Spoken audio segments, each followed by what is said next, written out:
Well, hello, hello. One of my grand ideals in life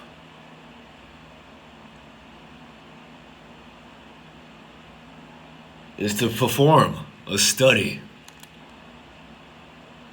an extensive study into the research of schizophrenia. Let's go back as to why I have an illness like this and why it's so misunderstood and where very many esoteric and divine platforms come from. Even the Eye of Providence, or God, right? Do you know where God is in this world? It's a very fascinating thing. Let me unravel to you all the secrets that I see. So I sit back. I look at this little USB headphone adapter on my little micro PC. This little adapter here and this little light.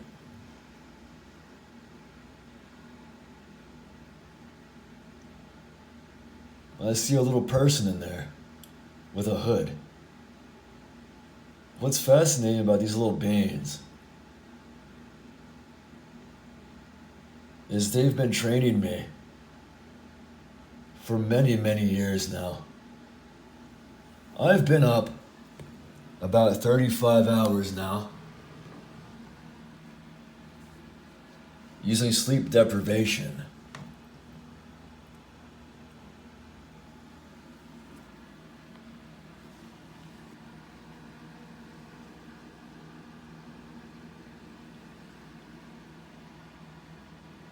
I've sat back for a lot of years and studied nearly all the researches I could find of the world. I found this one most fascinating because if I stare at this street light long enough, it will begin the shape and form of the all-seeing eye, or the Eye of Providence, which is just such a fascinating thing to me. That our government, I can see it now. That's the strangest thing, right? That our God, whatever God may be. I recently saw a YouTube video about what angels truly look like, and it opened up my eye to a whole new world as I have seen them many, many times before tonight. Angels, God, whatever. But within that description in that video, or that short, it explained that angels were basically as that.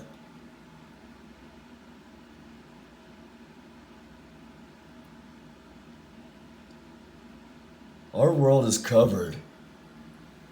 Logos, esoteric symbols, top secret intel is all around you. Let me share with you a night of drug-induced schizophrenia when I got spiked at a party, simply drinking some moonshine. It was really good moonshine, by the way.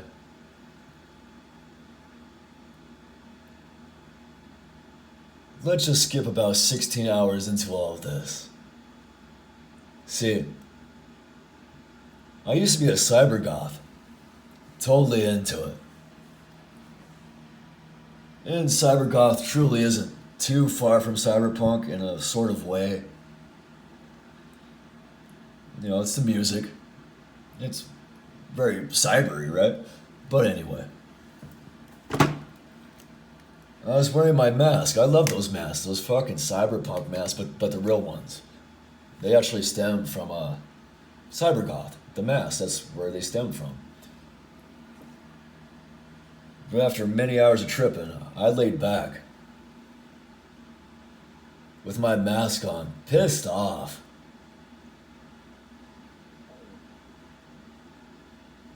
And it happened so naturally.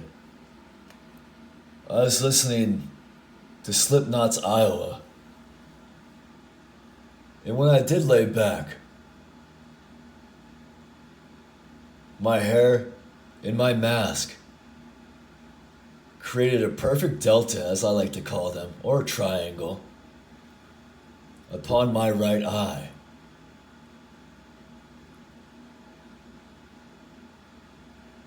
And several of the so-called voices or hallucinations or guides, as I call them, or assholes, fucking dicks. Oh wait, I'm a dick. 'Cause I'm a good guy. But anyway, I sat back and on the horns of Eeyore, the goat from Slipknot, an iconic album, the two horns are actually two victims strapped down. It's a very strange thing. If you look at the top of the right horn and you look on the left horn, you will see what appears to be faces, right?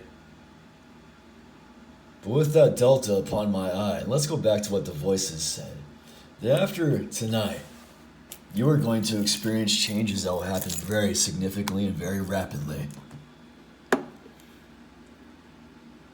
I've never seen anything like that in my entire life,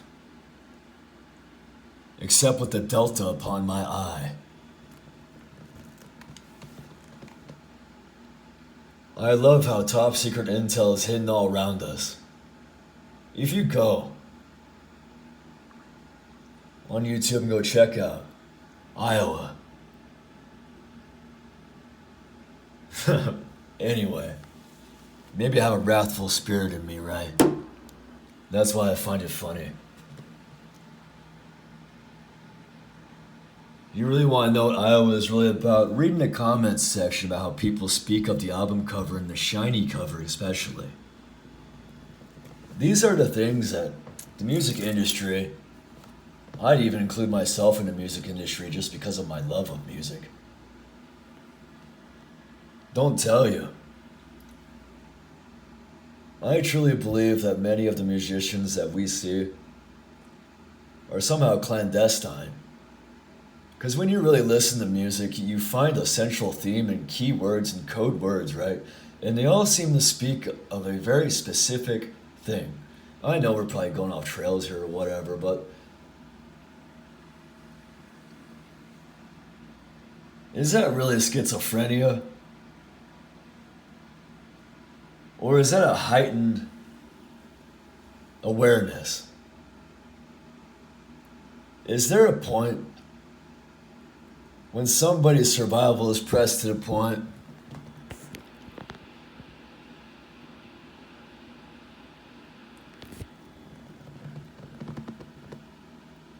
that they begin to see anything that will help them out?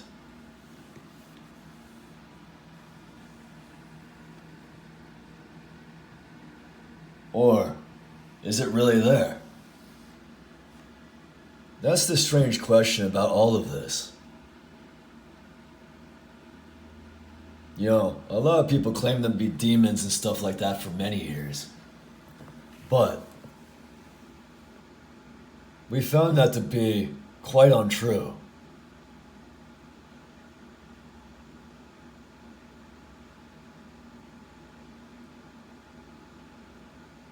I believe that your cognitive recognition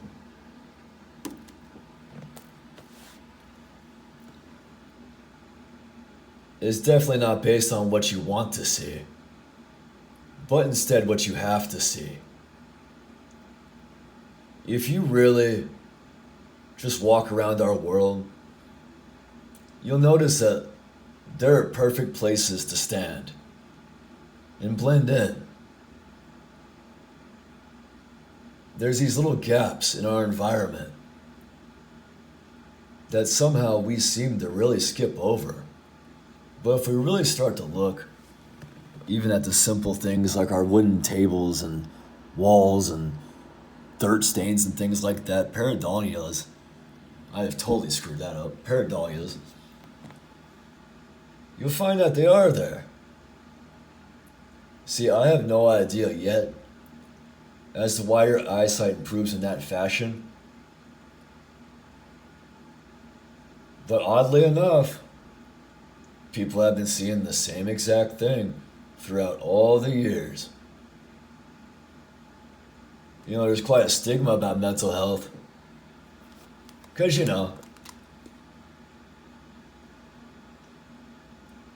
most people never actually experience any trauma in their life, right? Hey, they never screwed up and did drugs, right? Great fucking job. I'm sort of proud of you. See, I don't feel very much. That's extremely hard for me to do.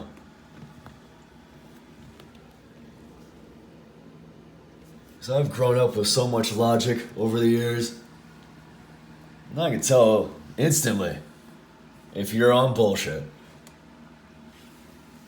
But it's really the unquestionable circumstances and results that are placed upon any mental patient, the misunderstanding, the first-hand experience is never seen. And I look back at this little USB light,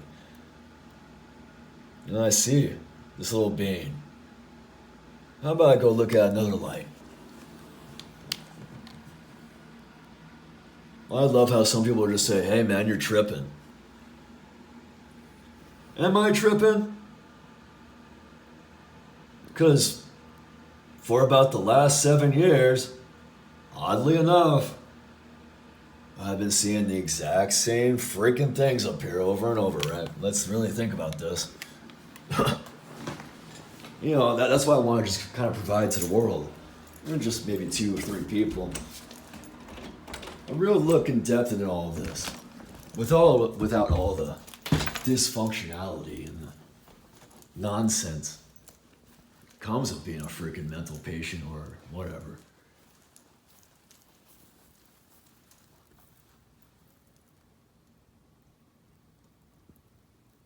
If you really look at pagan rituals and esoteric things like gypsy tents and things like that, you will begin to understand that crystals and lights and things like that have these little realms or refractions, reflections, all that. There's little people in there, little places, things like that. It was thought before that this was a mystic art and that it was not a mental illness, right? What I find fascinating about all of this is that the medications never truly work. Of course not. When you've been up for like 35 hours. I'm not even on drugs. I've trained to do this. Because over the years, man, some people have tried to kill me. I see the Eye of Providence now. There's a car over there after 2 red lights. With both. When he stops, I see a perfect delta. The Eye of God, the Eye of Providence. Let's look at another light. See, somebody stabbed me in the back, quite literally. I've only ever been hit once in my life. I'm really good at what I do. Just living life.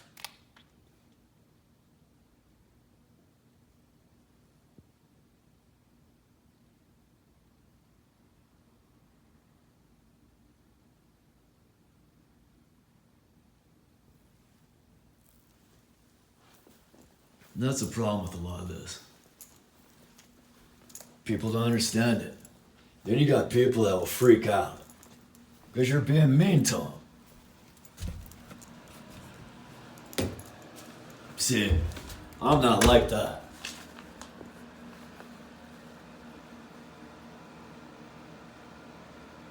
I might flip out every now and again.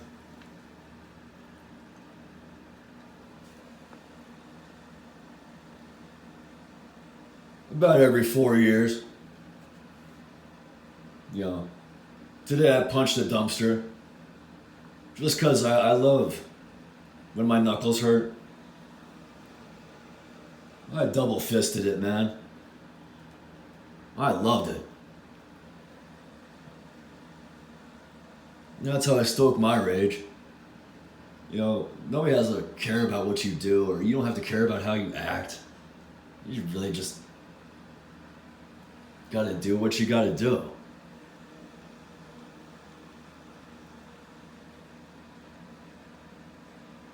I spend almost all my time studying something, anything, writing, all of that. I love how somebody with schizophrenia can perform so well.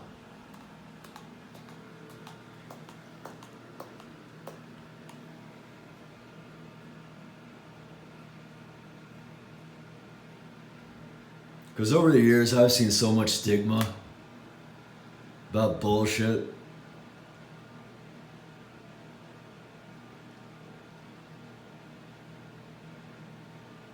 There comes a time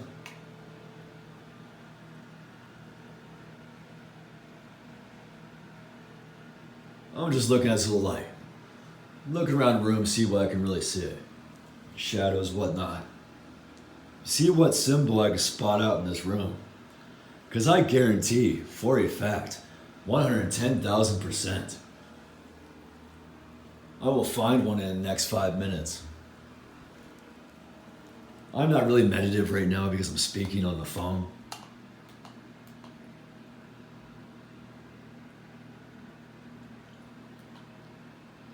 But if anyone that you love is suffering from an illness like this,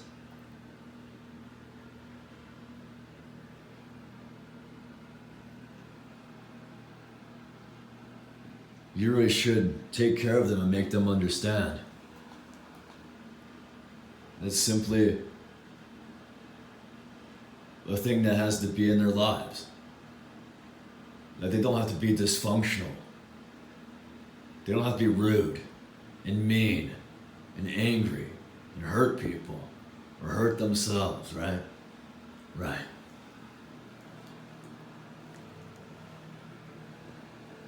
I can tell you maybe 1,000 stories. I'm a witch. Some people would say, if you're male, call yourself a warlock. Nah, we're so wicked that we're just witches. That's the funny stuff right there, right? It's like, gender doesn't even have a role to play in that one, dude. You're just so wicked that you're just a witch. Because when you're calling me a witch, you're really calling me a bitch, right? I love that. But if I were to really sit down and meditate, I really would begin to see it. A friend described today something I had forgotten. That inner peace is the key to all of this. Because there was a time when I got along with these two that follow me around.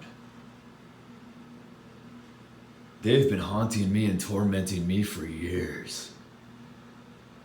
And I've been giving it right back. But there was a time when we were friends.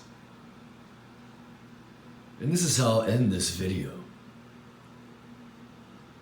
There was a 2-year term in my life. I hooked on some hardcore drugs, anything that I could trip out on, really. Anything that I could see this world through. It became an addiction not based off the drug. Because I fucking hate drugs. I hate drugs so goddamn much. I hate to spill that right here, but try to be more appropriate. Anyway. it wasn't anything about the drugs. It was about experiencing this realm that somehow does exist. But let me explain it.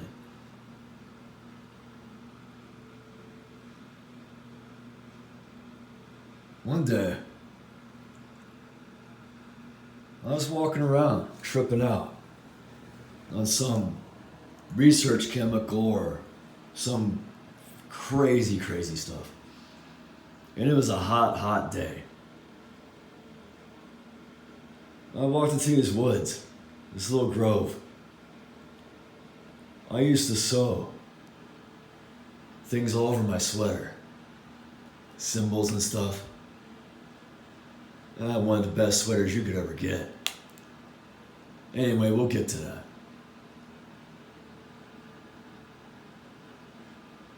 But as I was walking towards that grove of trees, I thought, I'm really thirsty. Is that Alice? Then I heard a teapot slam. And a woman, we'll just call her Alice, yelled, "Tea time's over."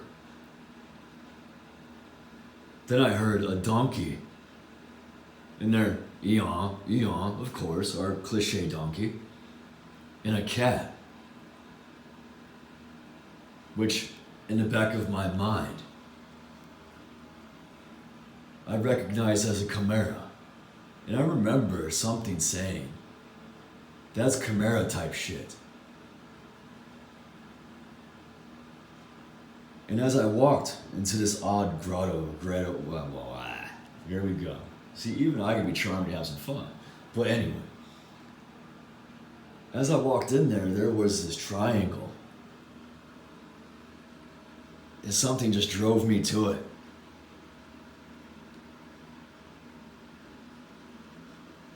And her, the she,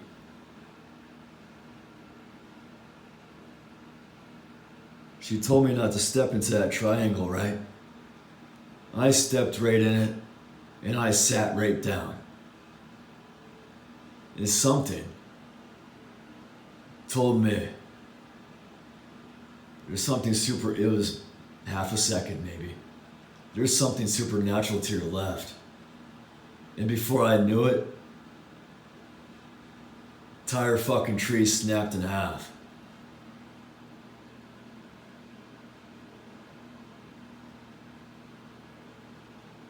She put something through a tree.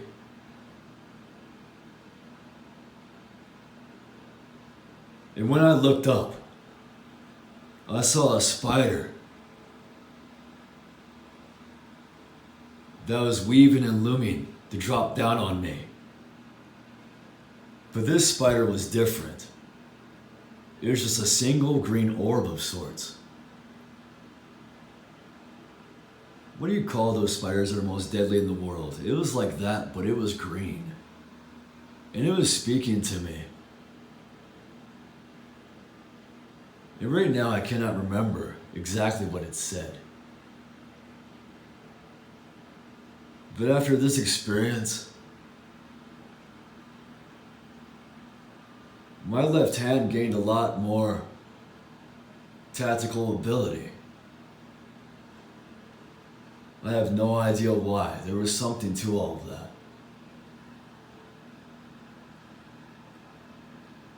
But I couldn't leave that place.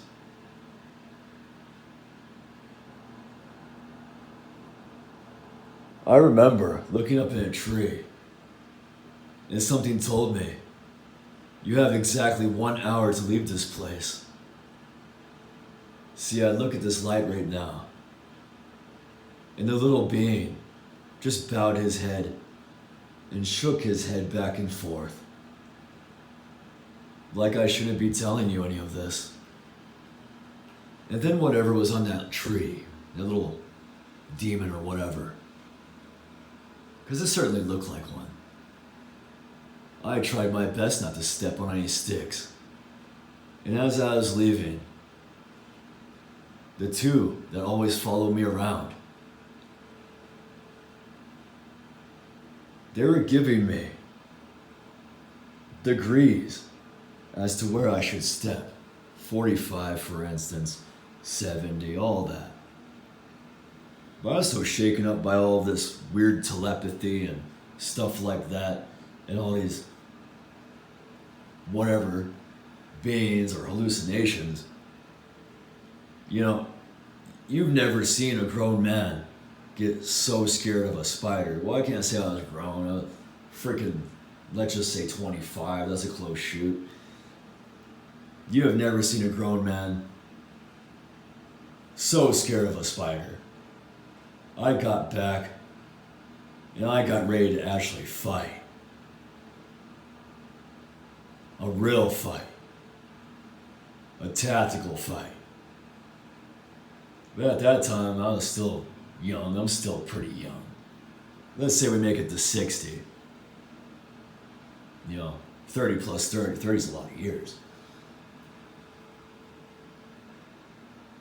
But yeah, I love the cliff notes. They're hilarious.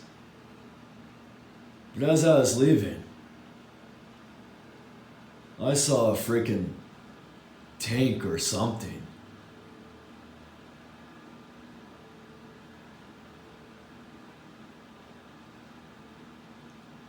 The things I've been seeing over the years are somehow divine, but also military. Because when all this was happening and I was leaving,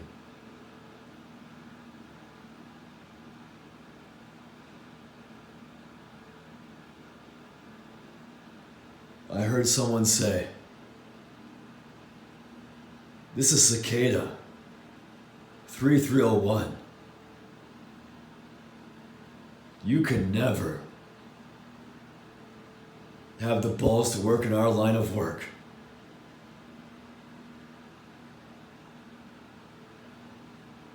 And that's when I left that place. Let's skip about an hour, 2 hours before all of this. I remember there was a van following me as I walked, because these beings would escort me. What's fascinating about all of this? The cicada van. Nobody else can see it. Maybe, I'm not really sure. But anyway, I look back and I saw one of the most beautiful things I've ever seen. The van is ethereal of sorts, but it had the most beautiful hood of the cicada. I truly do love clandestine warfare.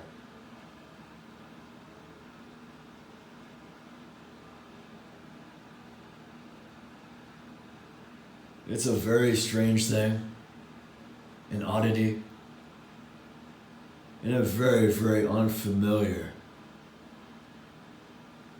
concept to most of mankind. And I really like that fact.